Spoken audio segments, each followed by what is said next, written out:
Hello, Accounting Superstars. This is Professor Don Bush from the Accounting Superstar channel. I've been a professor for about 30 years and a CPA for about that long, and I've got great ways to explain accounting, so welcome aboard. So today's lesson is about cost of goods manufactured and sold, the statement, all right? It's really pretty easy. If you know the cost of goods sold formula and can do it 3 times, you can do this. It's really easy. Now, I'm going to show you guys a way to do this that is super, super easy. It won't look like your textbook, but you'll always get the right answer. And I'm not sure if, your textbook or your computerized homework or your professor will accept this format. I think it's wonderful. I made it up, and it's really, really easy. If nothing else, learning how to do it this way will help you understand it. And in a later video, I'll show you how your textbook does it. By the way, I've had other professors ask me if they could borrow this idea and teach it the way I do. And I said, of course, you go for it. So easy stuff. So here's what's going on. We've got the Sunset Sailboat Company, and they manufacture sailboats, beautiful sailboats. And they need to figure out the cost of goods manufactured and sold. And that's where we come in. We're going to figure this out for them.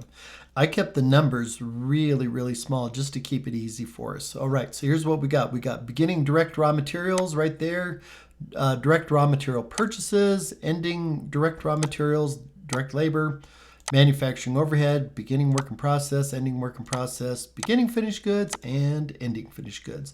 So you'll see it just flows right along. So here's the key to success, guys, right here. You just need to know this formula. That's all there is to it. Beginning inventory plus purchases minus ending inventory equals cost of goods sold. This might be something that you learned in your very first semester of accounting. And if you haven't learned it, it's really a good idea. Just memorize it. It's easy. Look at this. Here's how easy it is. Just pretend we're selling apples. Beginning inventory, we have 20 apples. We purchased 60 apples. That means altogether now we have 80 apples.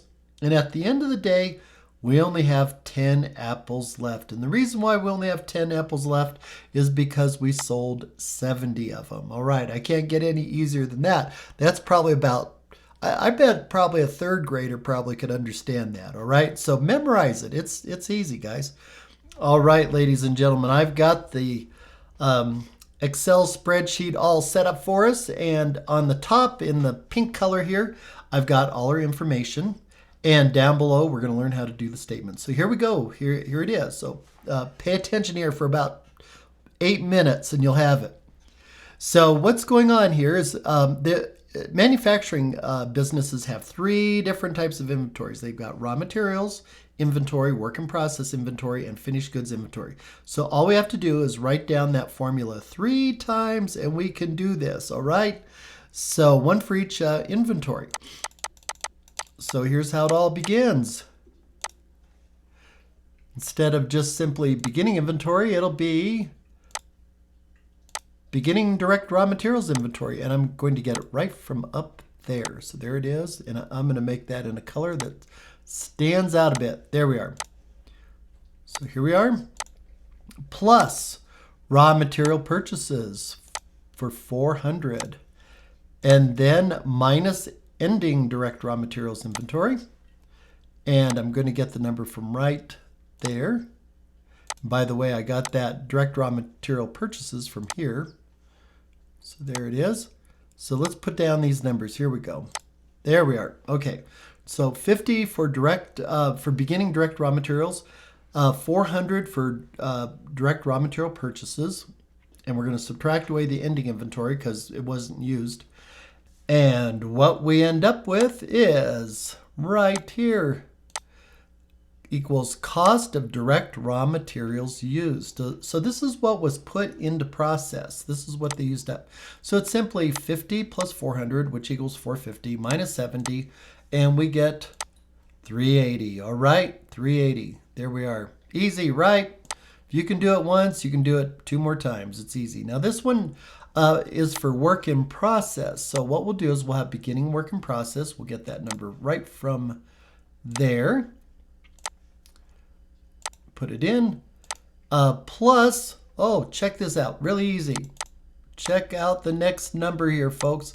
Plus direct raw materials used. Where are we going to get that number? Well, here it is right here. I'll put it in a special green color so it stands out. And I'll put that in green too. There we are. So all we do is we simply carry down the 380 into the next section. Now we're going to do the same idea again in the third section too. So, but hang on for that. So plus direct raw materials used, how do we get the number? Well, we just figured it out a minute ago. Now, work in process, this is where all the costs come together. So the next line here is going to be plus direct labor. There we go, $400, and that number comes from right up here. There it is. All right, and then we have to add in some overhead. There's the overhead right there. And let me add that in. Plus manufacturing overhead. There we go, 300. All right, now we have to subtract out our ending work in process. Easy, ending work in process. Get it right from there. So subtract out ending work in process. Bingo. And we're going to get cost of goods manufactured. 1,060. How do I get 1,060? Well, you add the 100, the 380, 400, the 300, minus away the 120, and you get 1,060. So what's going on here? Work in process is where all the costs come together, and this is how we figure out how much it cost us to manufacture the goods that we did during the month. So coming down to the last section, there's only 3 sections, and the reason why there's 3 sections, once again, we've got raw materials, we've got work in process, and we've got finished goods. So 3 sections. So the last section is going to start with beginning finished goods, which is right there. There it is. Plus, now check this out. This is kind of cool here. Plus cost of goods manufactured. Well, where's that number coming from? Well, folks, it's coming from right here. I'll put it in a different color just so it stands out. So here we go. There it is. So that 1,060 is simply getting carried down. It's no different than what we did with the numbers highlighted in green.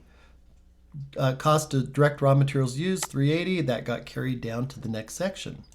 Same thing's happening here.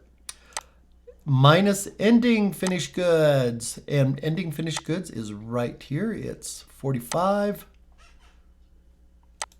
There we go. So let's drop that into place. And it all ends up with cost of goods sold. So if you take your 40 and your 1,060, add those together, minus away your 45, you're going to get 1,055. So here's the 2 important numbers on this statement right here.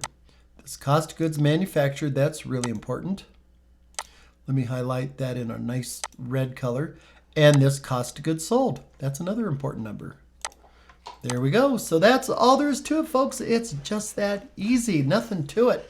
Hey, check out my webpage. It's accountingsuperstars.com. I've got all these videos listed by topic, so it'll be a whole lot easier to find what you're looking for.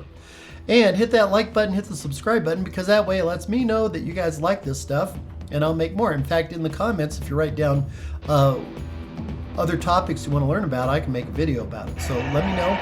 And until next time, over and out.